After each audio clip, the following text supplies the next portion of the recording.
Cette capsule vous est présentée par la boutique Maixu pour vos peluches et articles décoratifs geek, ainsi que par Evo Retro, distributeur d'accessoires cool pour gamers et collectionneurs de figurines et de jeux vidéo. Bonjour, Gilles ici pour Ciné Techno et je vous parle du film Pig. Le film de Michael Sarnowski est distribué par Entracte Film et met en vedette Nicolas Cage, Alex Wolff et Adam Arkin, sortant en salle le 16 juillet 2021. Un ermite vit seul dans la forêt avec son compagnon, un cochon qui l'aide à dénicher des truffes. Son petit commerce est brutalement interrompu lorsque des truands volent le porc. Dévasté, l'homme retourne dans la cité afin de trouver qui pourra lui redonner son animal. Bon, je m'étendrai pas haute mesure sur le cas de Nicolas Cage, neveu de Francis Ford Coppola, acteur excessivement doué et souvent très motivé, dont la seule présence à l'écran assure un quota de divertissement minimal.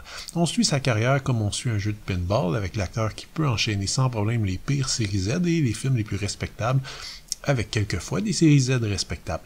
Bref, à ce stade-ci, voir Nicolas Cage en haut d'une affiche de film veut tout dire et ne veut rien dire du tout non plus. J'en veux pour preuve la séquence que représentent ses deux derniers films, Willy's Wonderland et Pig.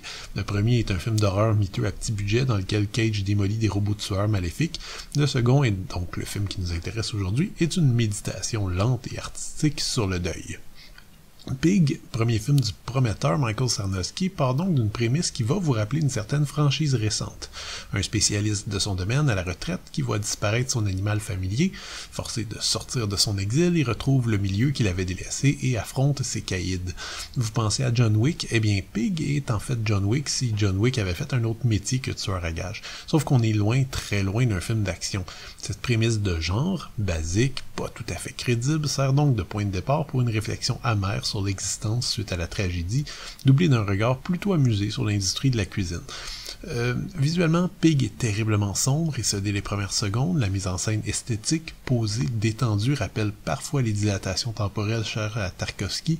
C'est un des grands points forts de ce film d'ailleurs qui dépasse sans problème son budget et arrive à évoquer un climat oppressant, presque apocalyptique, une sorte de dernier tour de piste qu'un outsider fait auprès de son humanité avant que la fin du monde n'arrive. Tout ça reste en sous-texte, mais tous les dialogues et chaque choix de mise en scène semblent renforcer cette impression de crépuscule, à la fois au niveau individuel et collectif.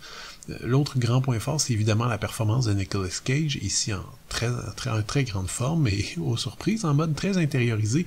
Donc on est assez loin de ces excès flamboyants qu'on a vus dans Mandy ou Face Off, et bien plus près de son jeu déchirant du mémorable Leaving Las Vegas.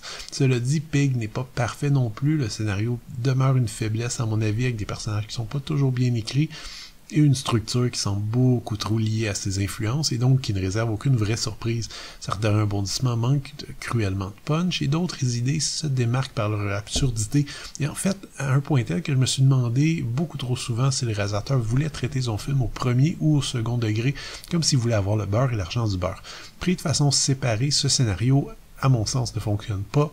Heureusement, il sert ici d'écrin pour une performance très forte de sa vedette et permet surtout au réalisateur de se distinguer par une mise en scène très travaillée. L'expérience convainc pas tout à fait, mais vaut, à mon avis, amplement le détour. C'était Gilles, merci, bon visionnement.